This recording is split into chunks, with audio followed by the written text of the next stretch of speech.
Hello world and myself. So felt like I wanted to kind of synthesize, put together some of my experiences, reflections, and attachments that have kind of been permeating through my ordinary life. And recently, as a life update, I've now settled in Saigon. I'm living in a district called Gavap in near the airport. I chose Gavap because that's where my job is. It's not very, there's no foreigners here, not many foreigners, and I've already lived through that before, but that was when I was here a long time ago. That was probably like 4 years ago, and I had a horrible time. But now I feel more comfortable in Vietnam. Now I can speak some more Vietnamese, so I don't feel so separated. And it's not even so much too about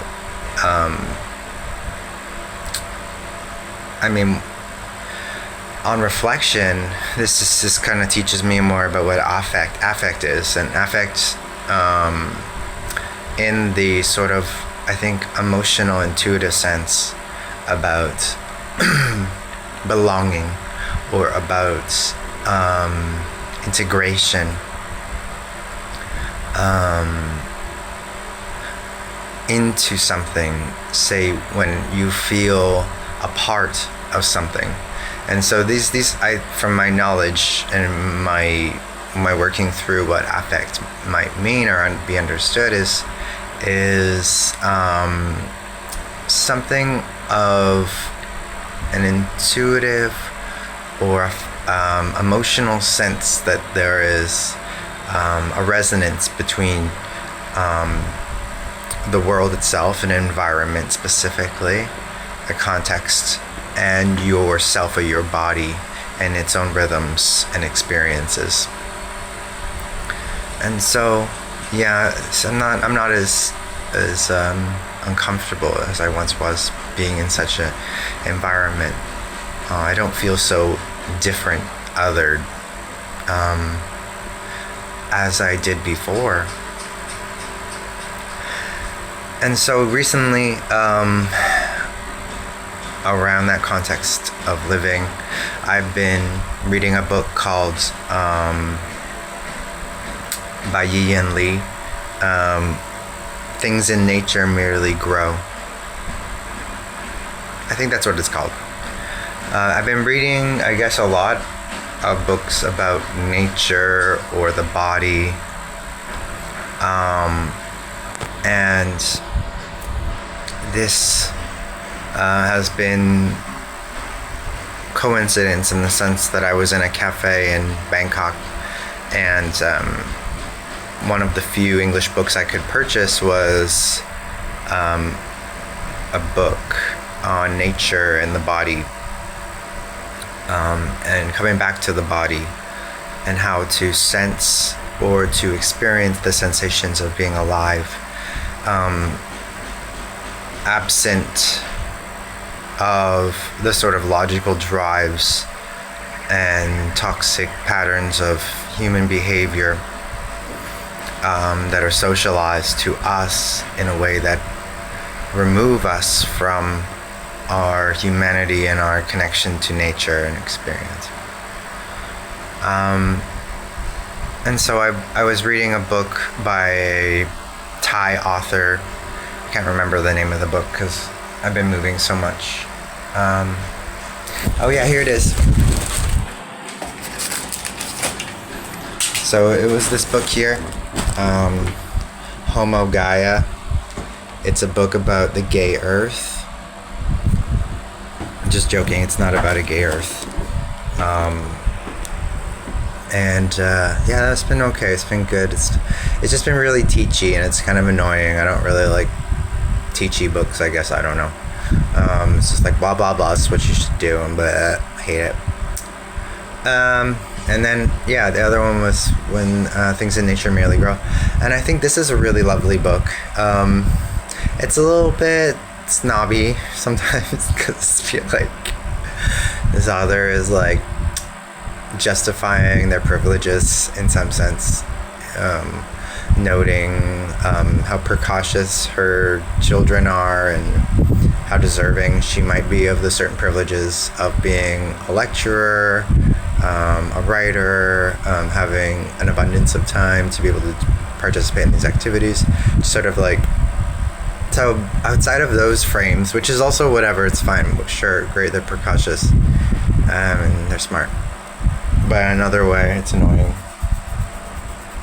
But, but this book, the context is...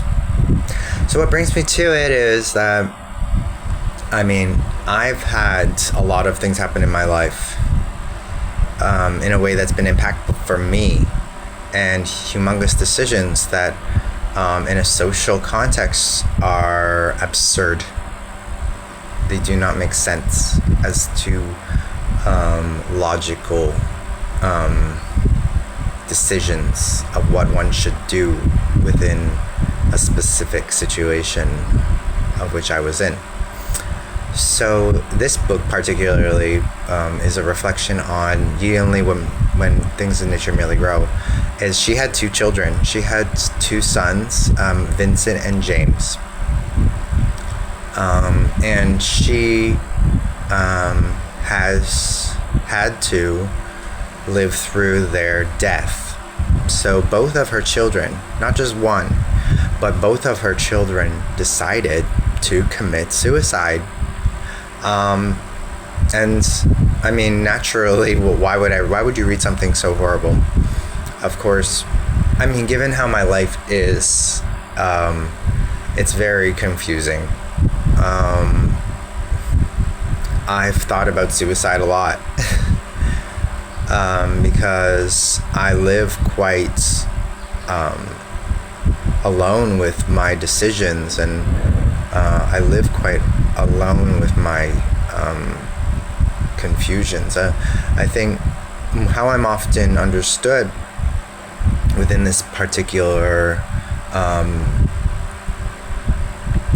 modality of time and space, within the certain identity markers and experiences that I've carried, is when I was in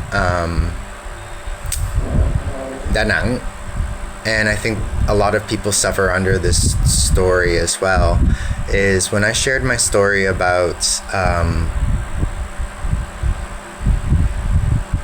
why or what happened in my life. So I just got completely vulnerable. I don't care. Maybe I also, at this point in my life, I don't give a fucking shit about people's opinions.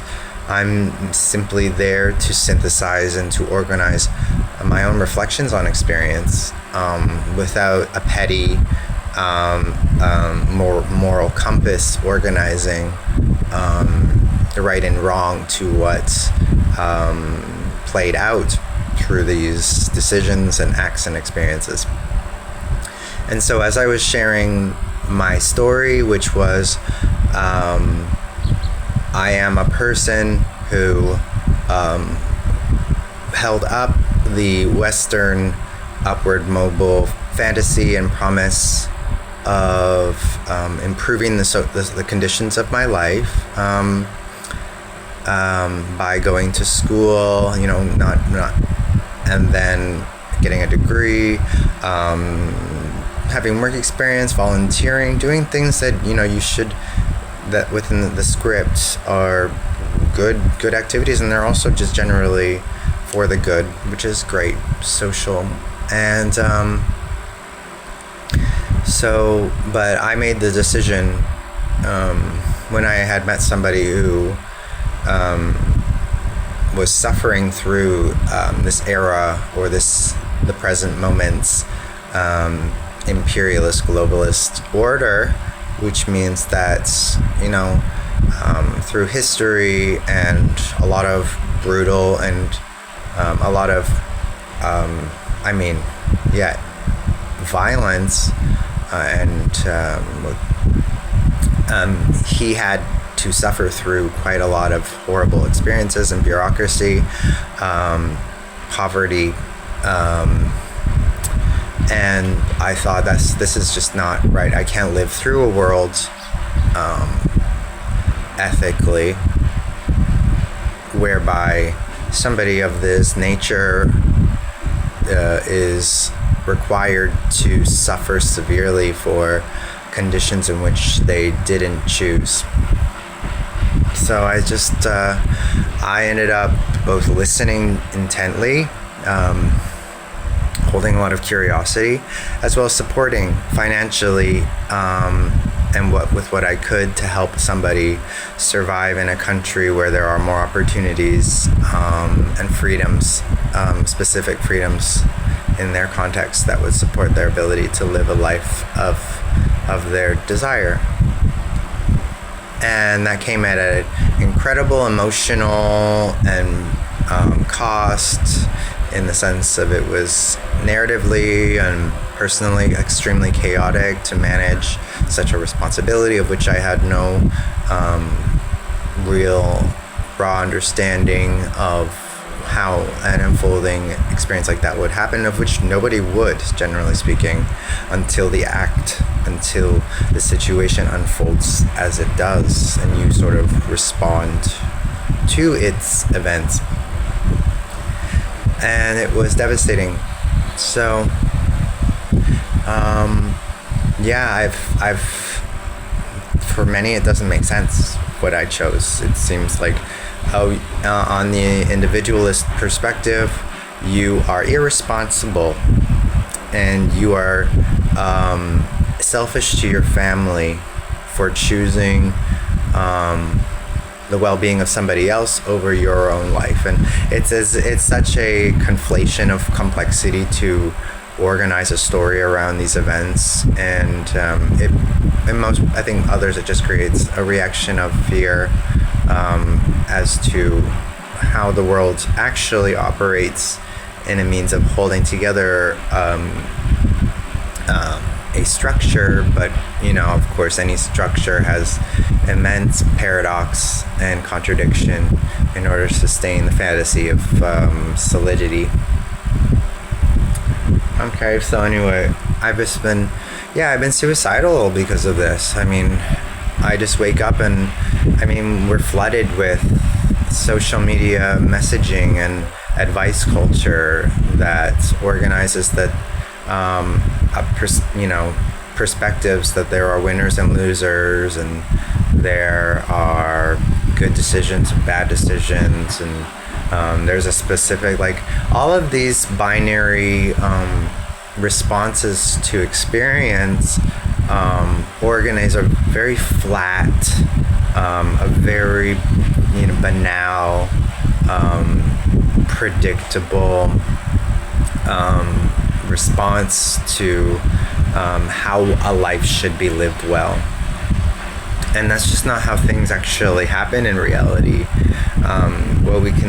We can support each other with advice. Really, things unfold as they do, and we kind of react and respond to them, and we can make good decisions given advice on if we're trying to live through the systems that we have. Yes, but how emotionally things unfold, how what a decision means to a person and their connections, what one's personal worldview, and how they can survive in a world through the individual's conceptions of that world. There are a lot of factors that hold up a person's world. So I'm not so interested, and yet they still move me, unfortunately, toward their weight, especially within a collective social context. When somebody says, you are the bad, that's what was happening in Da Nang is like, some people would say, you made bad decisions as a proper neoliberal subject, holding up the opportunities that living in a rich capitalist democratic country provide. You are stupid. You are a bad decision maker.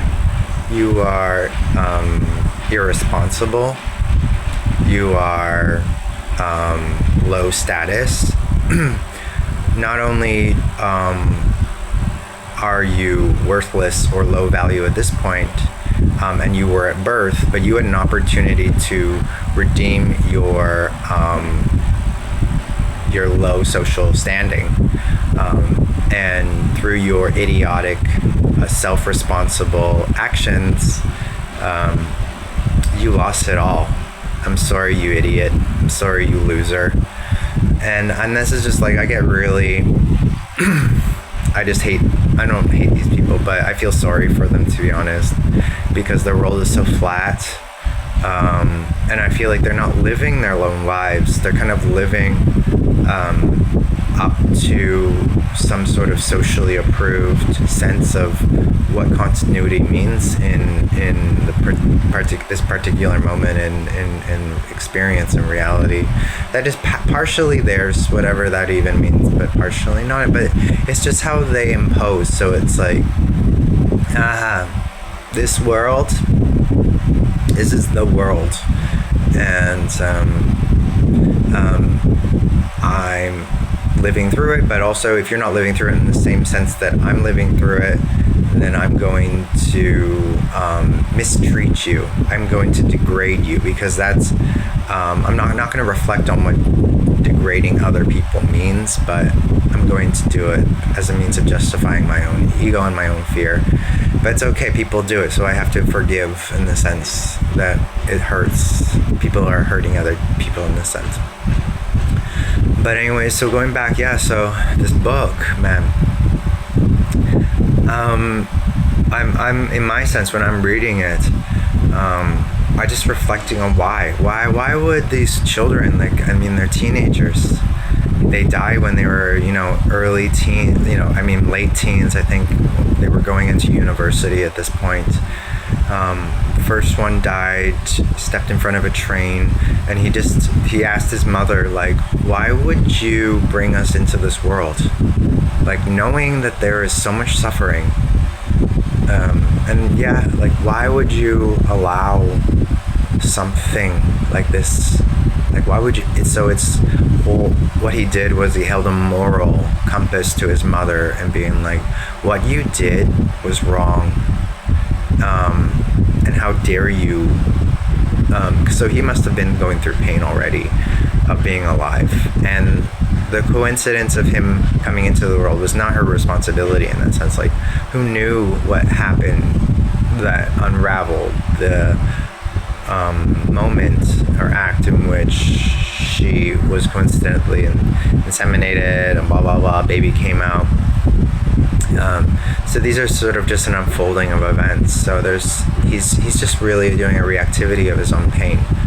And but then, that happened, and following 3 or 4 years later, her other son decided the same thing. He actually did the same thing. He ended up, I think, walking in front of a train and dying, committing suicide.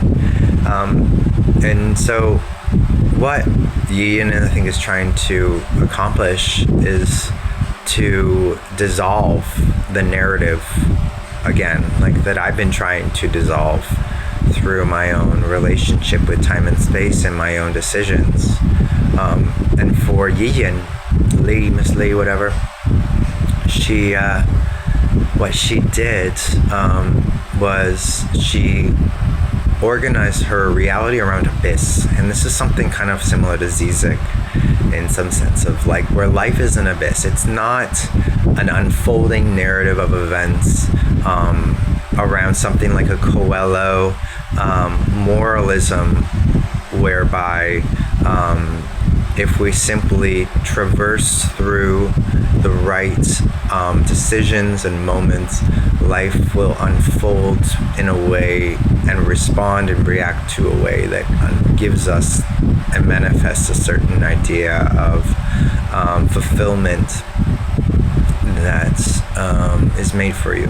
And however, this moralism then inversely ends up degrading, something similar to neoliberalism, people who fail. So what ends up being created or becoming through the Coelho, or sort of a moralistic narrative of self-responsibility, is that those who suffer in it are doubly responsible for all their suffering, and it creates simple, quick, easy reactivity to people's suffering in this world. So this is what Yiyun did. She just simply saw life as abyss. Like, there is no passing through. Like, when somebody dies in your life, or when some event occurs in experience, it sits in you. It doesn't go somewhere. It's not like a transversal a movement towards a higher self. It simply happens. Like, this is also too through, I've been reflecting on this too. There's something weird about all of these sort of like higher things about experience.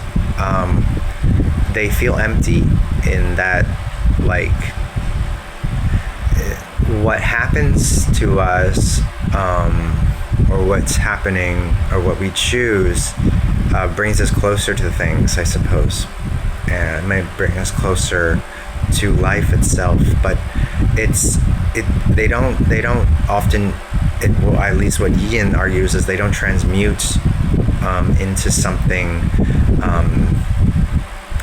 more towards, I think, a more peaceful, happier, or better self. They're not simply, but they are there. They're just there. So through these suicides, her children committing suicide is one thing. Yiyun has had to dissolve the responsibility narrative that, like, she might have done the wrong things in her life, and those consequently created like this. Like, she brought them into the world, blah blah blah, this, that, this. Should have dissolved these responsibilities of being the right person for her children. She had to dissolve the idea that they are never coming back. She dissolved the idea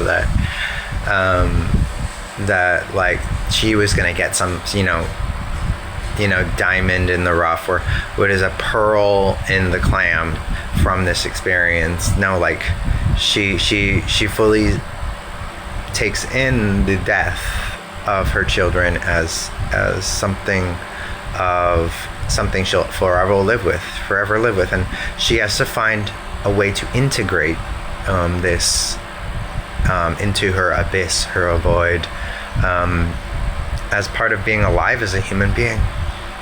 And it's that's something about my experience too. So that I chose to help somebody, and I had to pass through a lot of suffering and confusion and social exclusion and personal, projection and introjection of experience, of conceptions, to live through what happened, and it's not going to go away. These things don't go away. They're things I have to live with for the rest of my life as decisions.